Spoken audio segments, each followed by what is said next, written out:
మనకి in campus లో 5 క్యాఫ్టీరియాస్ ఉన్నాయి మేడం. ఈ టైప్ డిజైన్ తోటే స్టూడెంట్స్ కి ఏంటంటే ప్రతి ప్లేస్ లో అంటే డిజైన్ స్టూడెంట్స్ ఉన్న దగ్గర డిజైన్స్ వాళ్ళ క్యాఫ్టీరియా ఉంది. ఇది వచ్చేసి మనకు బీటెక్ స్టూడెంట్స్ ఇది. And when coming to law students కి ఉంది, డెంటల్ స్టూడెంట్స్ కి ఒక క్యాఫ్టీరియా ఉంది. ఓవరాల్ మొత్తం యూనివర్సిటీ సెంట్రల్ క్యాఫ్టీరియా ఒకటి ఉంది పెద్దది. సో ఈ టైప్ లో మనకు టోటల్లీ 5 క్యాఫ్టీరియాస్ ఉన్నాయి madam. South Indian food, north Indian food ప్రతిదీ మనకు అందుబాటులో ఉంది.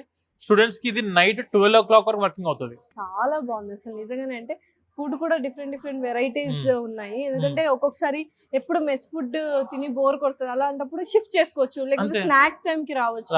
నాగేందర్ గారు అసలు ఏంటి బిల్డింగ్ అద్దాల మేడలాగా ఉంది, ఇది ఏంటి అసలు? ఇది KU fitness gym madam. Students కి 2 floors ఉంటది. ఫిట్నెస్ కూడా వీళ్ళు ఇంత ప్రాధాన్యత ఇస్తున్నారు. మన తెలుగు స్టూడెంట్స్ కూడా ప్రతి ఒక్కరు మేడం ఈవినింగ్ 5 to 9 ఇది ఓపెన్ ఉంటుంది ఎవ్రీడే.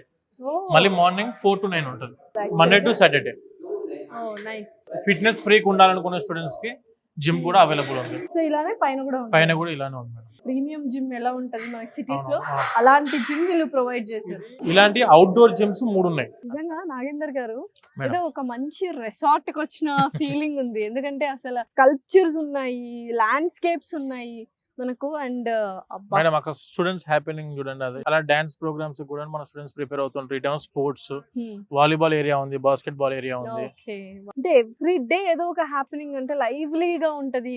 ఆ డిప్రెషన్ కి గానీ స్ట్రెస్ కి గానీ ఎక్కడా తావు లేకుండా ఎవ్రీ డే వాళ్ళని ఆక్యుపై చేస్తుంది, వాళ్ళ మైండ్ ని, వాళ్ళ హార్ట్ ని. ఇక్కడ చదువుకున్న స్టూడెంట్ కి మాత్రం ఎవ్రీడే మార్నింగ్ డబుల్ ఎనర్జీతోనే వస్తారు. మళ్ళీ క్యాంపస్ కి వెళ్ళాలి, క్లాస్ కి వెళ్ళాలి, చదువుకోవాలి, స్పోర్ట్స్ ఏరియాకి వెళ్ళాలి, ల్యాబ్స్ కి వెళ్ళాలి, లైబ్రరీకి వెళ్ళాలి, ఒక ఉత్తేజంతో స్టూడెంట్ వచ్చే యూనివర్సిటీ ఏదైనా ఉందంటే అది మన కర్ణావతి యూనివర్సిటీ. వెనకాలంతా మనకి మంచి స్పోర్ట్స్ గ్రౌండ్, ఎంత పెద్ద గ్రౌండ్, అండ్ ఎవ్రీథింగ్ మొత్తం గ్రీనరీనే. గ్రౌండ్ కూడా చాలా బాగుందండి.